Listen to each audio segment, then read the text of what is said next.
Informasi pertama di berita utama hari ini, saudara, kebakaran hebat melanda pasar Jumaah di Purwakarta. Pasar Jumaah kebakaran, pasar Jumaah.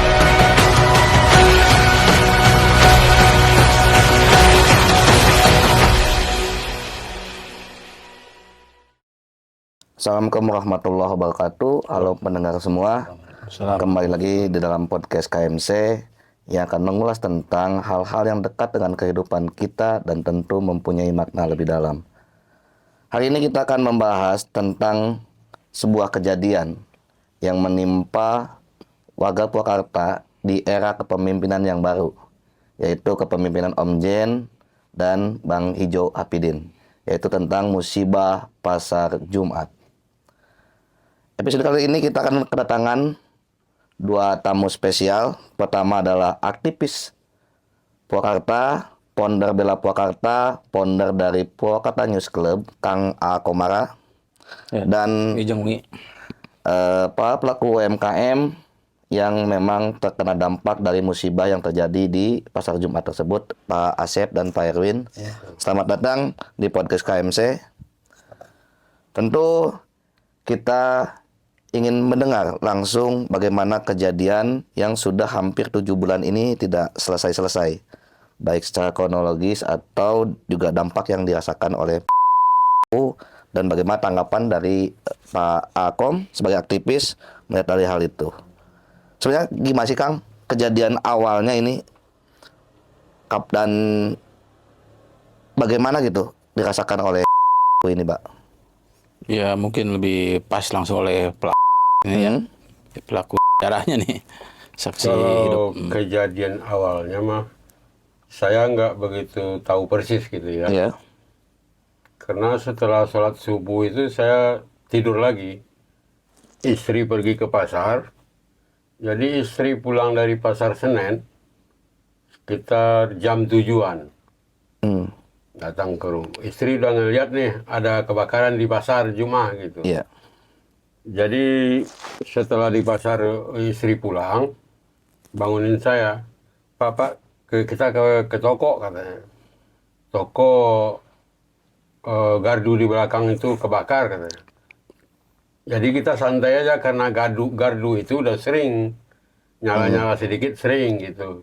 Iya. Santai aja kita. Kita pergi ke sana, ya nggak begitu jauh dari rumah, Gang Mawar ke pasar Jumat dekat. Iya. Nah kita lihat api itu udah gede. Pas di toko kita itu api udah gede, kita mau masuk, dipegangan teman-teman, nggak usah bang, katanya masuk ke dalam. Iya. Apinya udah gede, asapnya udah begitu. Nah kita ditarik sama istri, kita nggak masuk, keluar aja. Api itu begitu cepat membesarnya Iya. gitu. Nah, ada pemadam kebakaran yang kita lihat di situ, pemadam kebakaran. Tapi pemadam kebakaran ini kelihatannya kayak diulur-ulur itu kerjanya gitu. Oh, iya. Menarik apa namanya? Menarik Selang. selangnya itu. Iya, betul. Pelan-pelan narik selang. Lama itu bakal airnya keluar. Nah, setelah selesai dia narik selang begitu, disemprotin itu, airnya nggak ada di tangki. Sedangkan dari apa namanya, dari pemadam kebakaran ke pasar Jumat itu kan dekat. Gitu. Betul. Nah, kalau supir itu kan mobil ada isi nggak ada isi tahu. Iya. Yang namanya supir. Kalau yang nggak ada isi kenapa dibawa juga ke pasar Jumat gitu. Betul. Disemprotin nggak ada air. Nah, kita udah menyerah aja, pasrah aja ngelihat kebakaran lagi. Orang udah rame, ada yang pingsan, ada yang macam-macam lah, ibu-ibu situ gitu kan. Yang saya tahu itu aja, penyebabnya saya nggak tahu. Iya. Cuman isu-isu begini ya macam-macam itu isu, nggak pasti kan. Iya, betul. Udah berapa tahun, Pak, berdagang di sana, Pak? Saya berdagang dari tahun 91. 91, berarti generasi pertama ya. Generasi pertama 34 tahun ya, Pak ya. Kalau Pak Asep? Dari 94. Oh, ini sama Oh, juga Naik ya. dagang. 31. Mungkin versi Pak Asep tadi kalau kronologinya tadi. Iya. tadi. Kalau- Waktu kejadian Pak Asep lagi di mana itu? Ada di Kalau tempat. waktu kejadian sih saya sebenarnya udah ada di pasar. Cuman pada waktu itu biasanya siang gitu ke toko teh. Cuman pada waktu itu udah 10 hari lagi gitu, 10 hari lagi lah saya tetes, siapa tahu banyak yang beli, siapa Iya. tahu ada mulai makan karena 10 hari lagi ke lebaran. Iya. Siapa tahu lah banyak yang beli gitu. Saya pagi-pagi ke situ. Jualannya ada semangat dan Iya. Semangat. Nah pada waktu itu udah belanja lah, ngabisin apa yang kita punya di rumah untuk belanja di situ tadi, dibelanjain lah semua. Pagi-pagi ke situ berangkat. Jam 7 berangkat ke sana, jam setengah 8 teh beres-beres. Cuman tiba-tiba di situ ya, si listrik itu kedip-kedip dulu. Kedip-kedip dulu. Kedip-kedip Berarti dulu. dari kecilnya apa? Dari Saya pertama, Iya. tahu. Dari pertama tuh kedip-kedip dulu. Mati lampu. Iya. Langsung mati. Langsung nyala lagi. Kedua, kedip-kedip lagi. Pas ketiga, dibarengi sama ledakan. Ada di belakang ledakan. Cuman pas ledakan itu dibarengi sama ada asap. Asap dari situ. api Dari gede asap. langsung. Nah, yang herannya itu, si api itu dari ujung sampai ke ujung lagi, dari Iya. belakang sampai ke depan, itu api tuh kayak yang lari. Cepat banget. Cepat banget. Sampai-sampai kita aja udah nggak. Kayak terpola gitu ya. Iya. Oh, Kayak kayak api itu kayak berkejar-kejaran gitu. Iya. Dari kiri kanan tuh kan api tuh ada lorong tuh, Iya. lorong dulu. Itu kayak, aduh, larinya udah nggak. Kayak air turun dari gunung Ke bawah. mengikutin Alur. aliran air gimana sih Iya. tepatnya begitu. Malah itu kejadian jam 8 lebih ya, Pak Jarwi. Jam 8 lebih sampai jam 9 aja udah habis. Bangunan segede gitu udah habis. Cepet ya. Cepet banget itu kan. Malahan kalau kejadian, kalau lihat kebakaran, misalnya satu rumah aja udah lama. Iya, betul. Ini betul. dari ujung ke ujung cepet banget itu mah, kira-kira nggak ada 20 menit. Oh itu. Asli itu. Nggak ada 20 menit. Jadi api menjalar terus kayak mengikuti pola gitu ya. Iya. Udah cepet banget itu api Boleh, itu kayak larinya. mengikuti pola. Terus punten tadi saya sekalian ini ya cek. Kan kata Pak Erwin tuh yang sering nyala-nyala itu gardu listrik. Apa tadi? Apa yang dimaksud itu juga yang nyala-nyala itu? Iya. Yang nyala itu. Yang itu si listrik ini listrik Yang toko dekat yang kita toko. buka. Oh, listrik toko. Tandanya itu sebelum kebakaran si listrik itu kedip-kedip dulu. kedip-kedip. Oh, sepanang ya, kayak sepanang lagi ya. Ada apa nih? Mati. Iya. Karena Mati. asap di- Pas udah beres mati. Asap di depan ya, jadi patokannya sepanang aja ya. Iya. Enggak, sebelum ada kejadian tuh tandanya itu dulu, sebelum ada ledakan teh si Berbrai lah. Berbrai. Ya. Berbrai lah gitu. Berbrai, ya. Berbrai mati, tadu ketiganya langsung dibarengi ledakan sama asap. Nah dari situ Ledakan tuh dari mana sumbernya? dengar dari belakang. Belakang tuh ada apa di situ? Di belakang katanya ada gardu tuh, ada gardu di situ. Oh, ada gardu sistem memang di belakang Yang dulu. saya masuk tadi. Iya. Yang Pak Erwin tadi, Pak Jarwi. Yang sering Pak Erwin lihat sering nyala-nyala itu gardu di situ, gardu kan? Iya. Ya. Dan ledakan juga diduga dari seperti itu. setelah kebakaran itu gardu dicek, nggak ada gosong sedikit pun. Aman. Oh, Iya, betul. Kalau iya dari gardu, gardunya ikut meledak. Pasti ikut meledak. gardunya nggak ada gosong sedikit pun. Nah, jadi tanda tanya dari mana nih Iya. api Ya, penyebab. sumbernya dari mana ya, Pak ya? Dari Iya. apa ya? Nah itu menarik Pak. Iya. Nanti menarik. Tapi kalau secara dampak nih Pak, dampak material dan lain sebagainya gimana nih Pak? Dari Pak Asep mungkin dari Pak Erwin? Kalau dampak materi dari saya, aduh, saya susah bingungnya gitu ya. Bingung banget. Material mah, saya mau udah habis-habisan. Karena satu emang baru belajar pindah sendiri.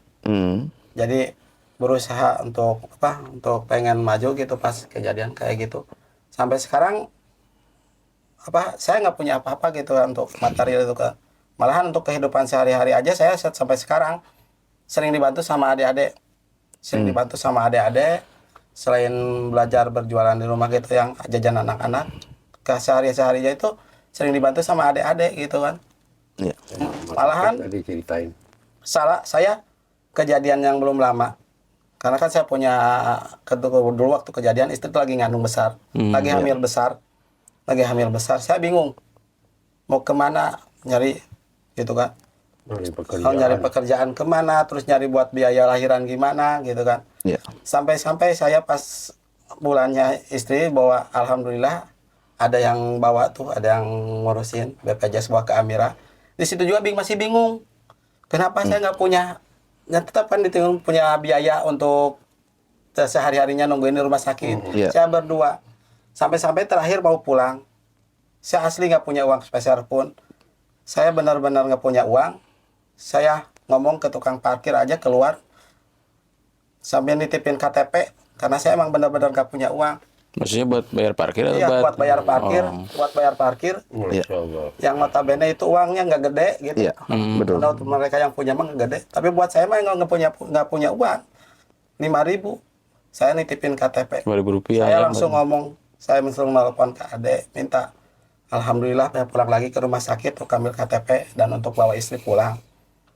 Sampai sekarang saja. Saya setiap bulan kebingungan untuk gimana bayar listrik.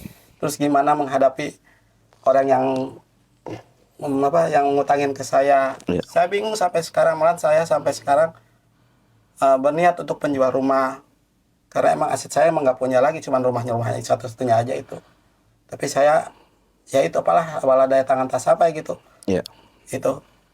Jadi umumnya menurut beliau-beliau ini para pedagang karena mau menjelang Lebaran 10 Iya, hari. betul. Jadi berspekulasi gitu. Iya. Karena mungkin melihat contoh tahun sebelumnya kalau Lebaran itu katakanlah panen ya, Iya, Pak. panennya betul. Jadi modal Begini, jadi modal tuh dipulkan gitu. Biasanya kami sebagai pedagang ini sebulan 2 bulan sebelum Lebaran itu uang yang ada simpanan, contohnya ada simpanan dikit-dikit di bank atau gelang emas, Iya. itu dijual.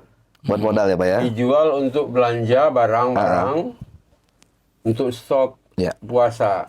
Kalau udah dekat Lebaran, itu cari barang tuh susah. Benar. Nah, yang grosir itu seminggu mau Lebaran, udah pulang kampung, udah tutup, Udah tutup. grosir-grosir.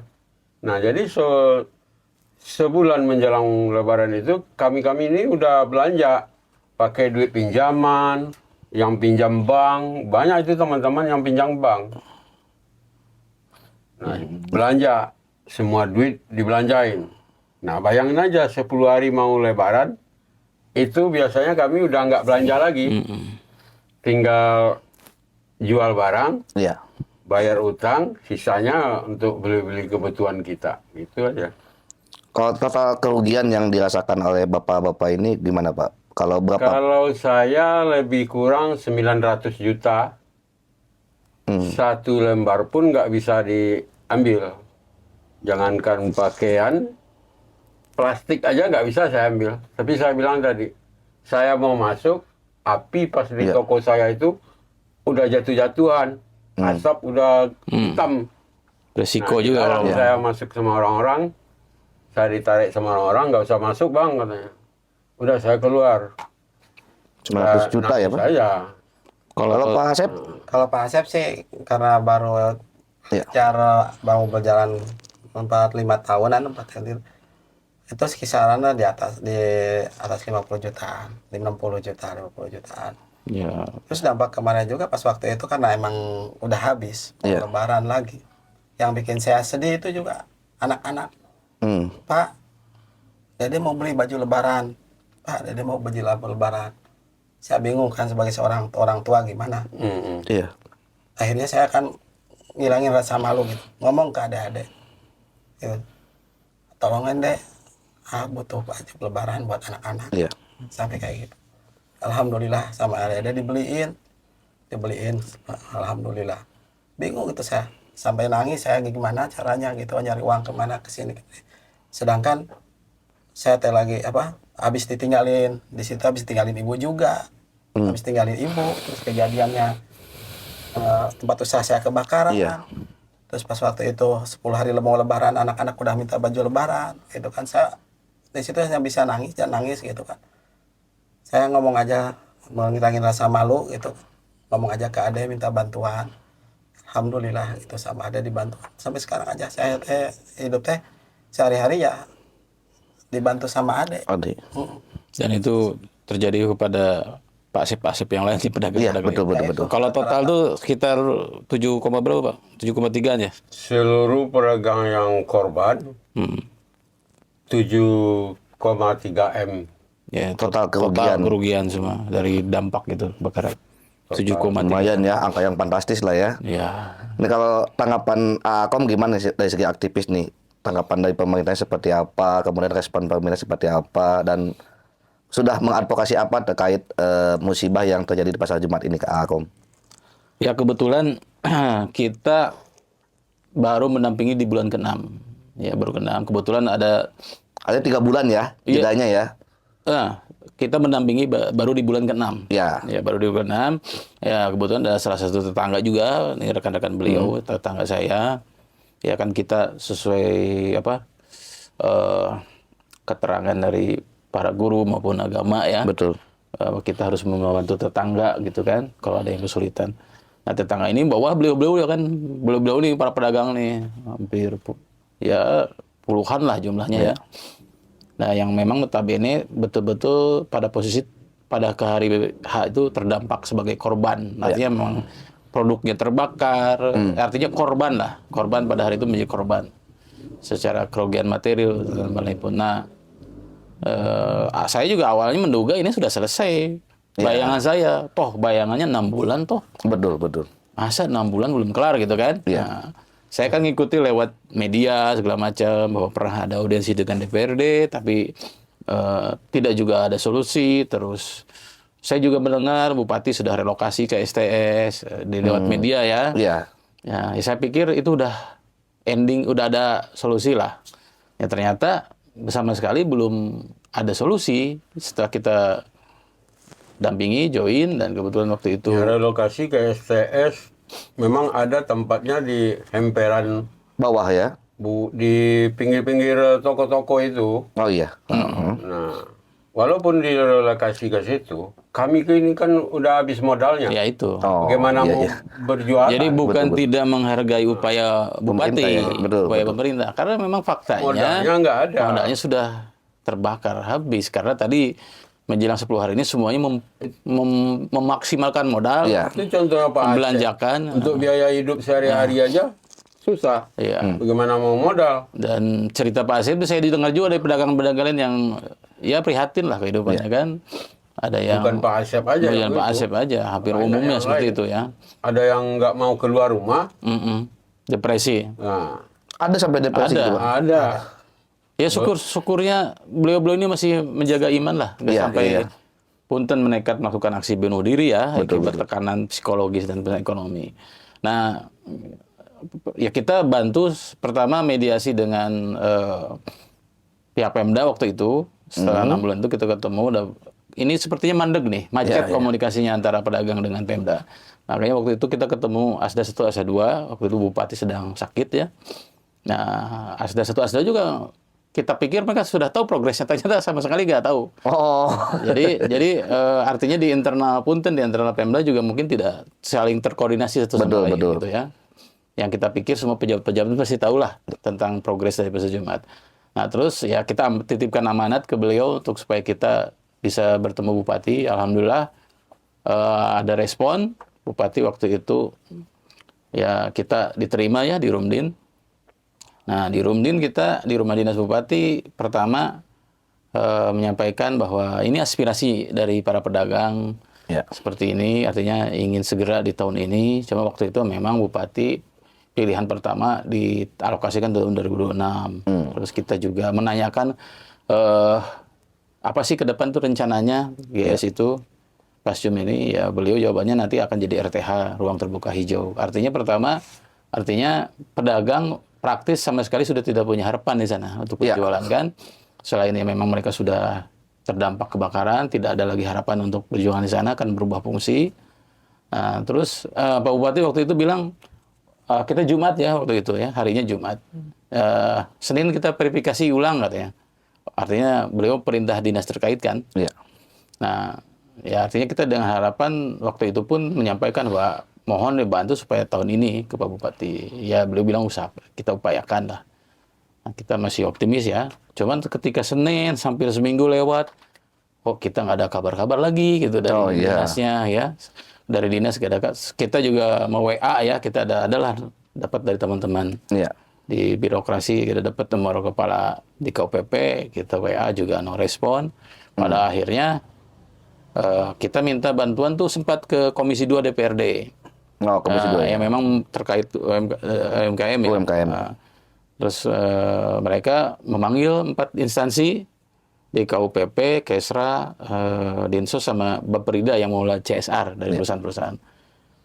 Dari situ hasilnya tetap ada 3 poin. Yang satu di tahun depan 2026 dialokasi, yang kedua CSR, dan yang 3 BTT, biaya tidak terduga. Itu peluang solusinya. Nah, selepas itu kita juga karena memang sama sekali belum dipanggil oleh DKUPP, pada akhirnya kita yang nyamperin. Ya, bareng-bareng ketemu kepala dinasnya, Pak Sekdis. Ya, di sana dinasnya masih berkutat di masalah verifikasi data.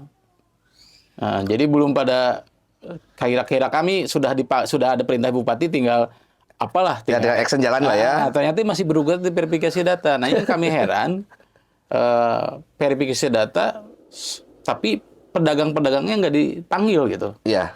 Nggak dipanggil, dicek satu-satu, di cross check. Kalau verifikasi kan harusnya one by one. Betul. Ini pedagang Pak Asep ini betul nggak dagang di sana? Iya. Pak Erwin ini betul nggak pedagang di GS? Kan harusnya langsung dikonfrontasi lah. Betul.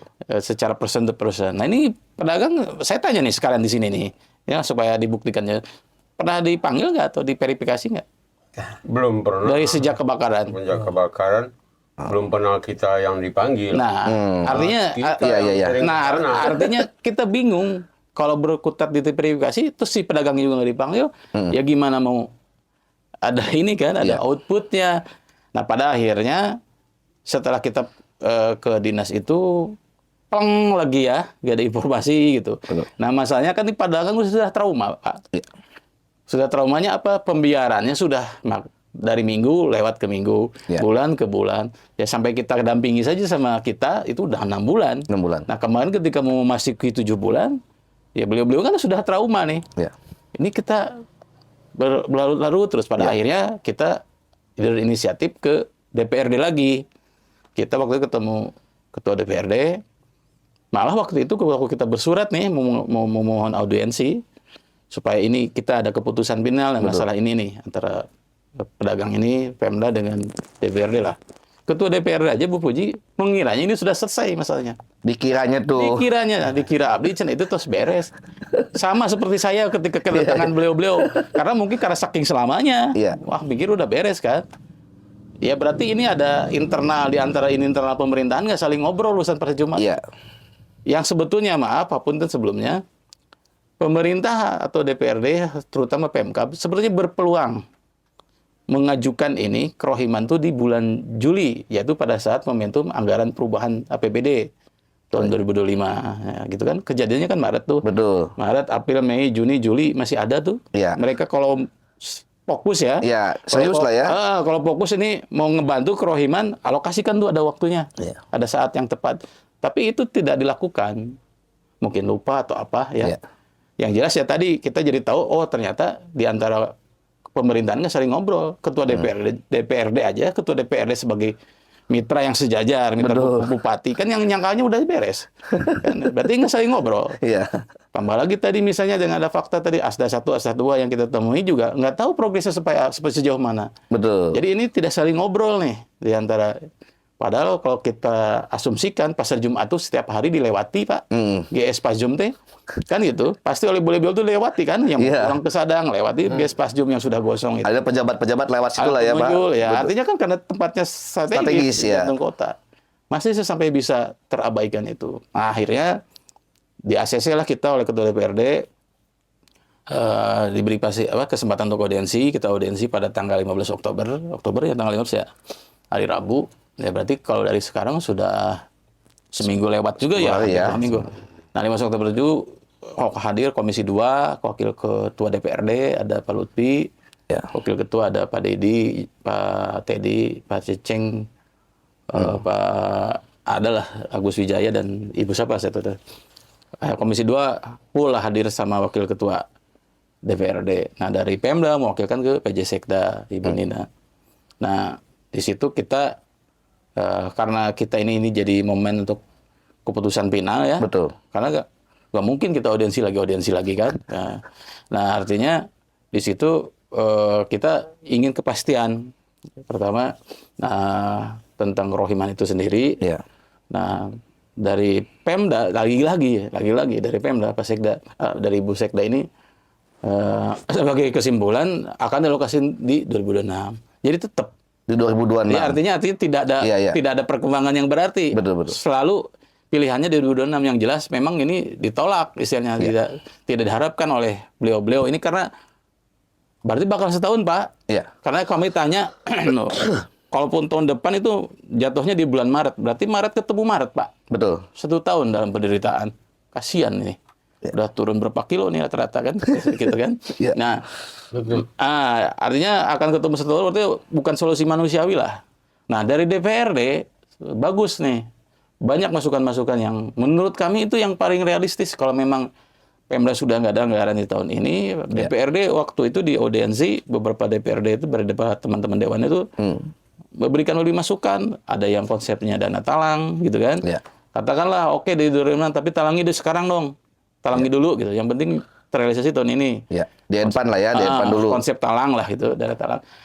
Ada juga yang mengusulkan CSR dari DPRD itu dengan mencontohkan bahwa kan Bu Sekda berargumen kalau dana CSR hanya lingkungan setempat.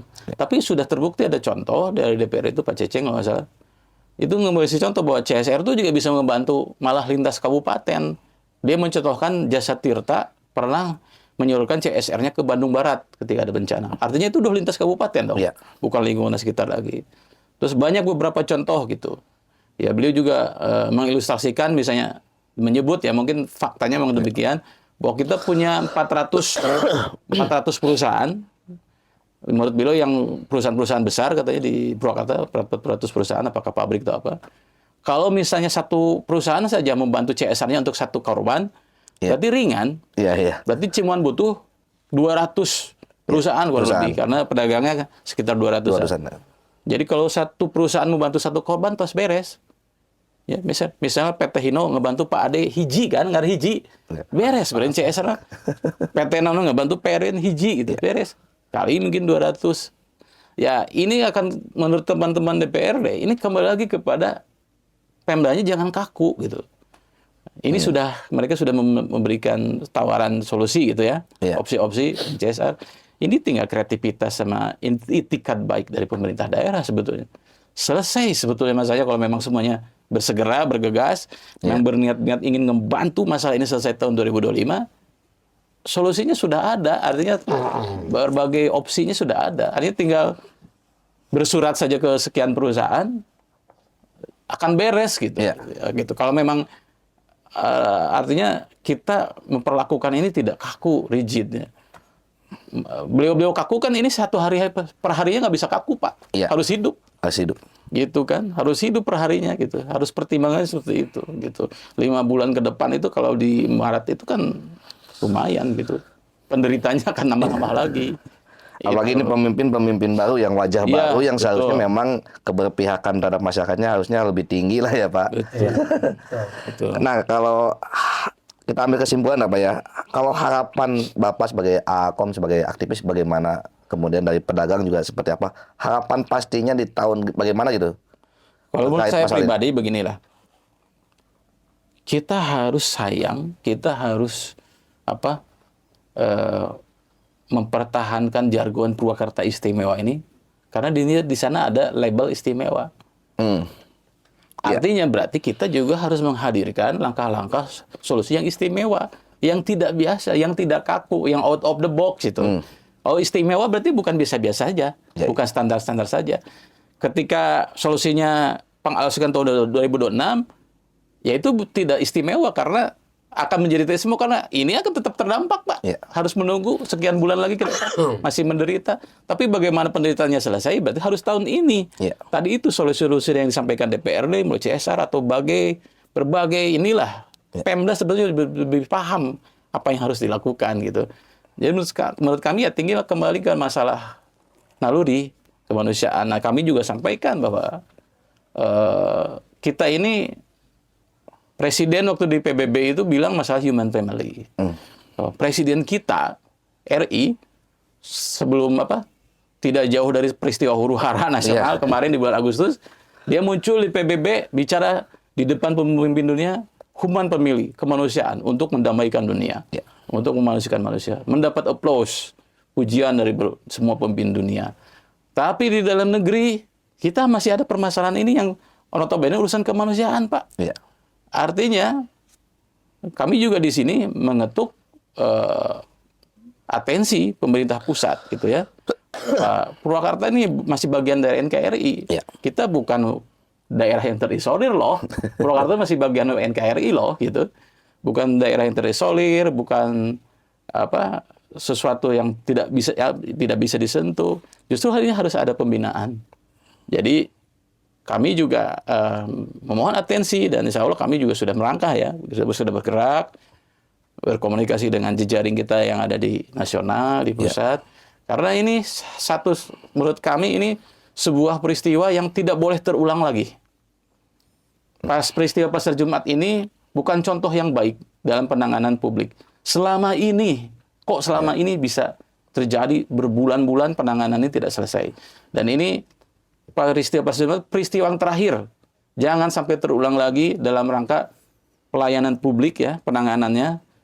Tadi itu kita harus malu dengan jargon istimewa itu sendiri gitu. Jadi ya kita harus konsisten dengan jargon itu.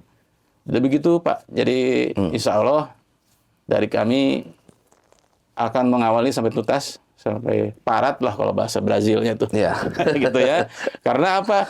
Ini presiden buruk Pak. Presiden buruk, pengelolaan seperti ini jangan sampai terjadi lagi. Pengelolaan buruk. Kami langsung saja statement kami ini pengelolaan yang buruk, gitu kan? Kenapa tidak cepat gitu? Tidak.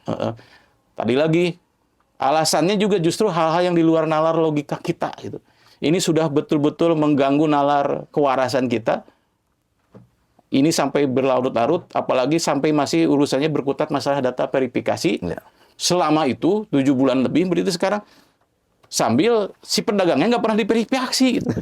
Si pedagang nggak pernah diverifikasi, kalau dipanggil nggak pernah disinkronkan, nggak pernah di cross check gitu. Lalu mau pakai alibi apa lagi, gitu. Ya sudahlah, kita setiap pihak merasa demi kebaikan bersama, kita tunjukkan bahwa kita masih bisa berbenah kok, gitu. Betul. Kita masih berbenah, kita bisa menyelamatkan marwah nama baik Purwakarta, gitu kan. Kita beresi masalah di internal ini Purwakarta. Kami juga masih menahan diri, Pak. Kalau Bapak tahu kalau jiwa aktivis kan kamana wae menujuk-jugnya diparatkeun gitu. Tapi kita masih menjaga nama baik Purwakarta, mencintai Purwakarta, apalagi bupatinya Om Jen itu ya teman saya lama dari sejak awal masa reformasi ya. Beliau itu teman saya sepergerakan ya. Tahun 2000 kita start dulu sama-sama kita diasuh oleh seorang tokoh namanya Jenderal Dede Hatta. Beliau foundernya BAMUS PDP ya, Badan Musyawarah Putra Daerah Purwakarta, dan memiliki generasi mudanya GMPDP. Itu saya sama Om Jen bareng. Beliau sewaktu itu sebagai ketua AMPI, sebagai subketua Roket, itu tahun 2000-an awal lah. Ya kita bareng bersama-sama.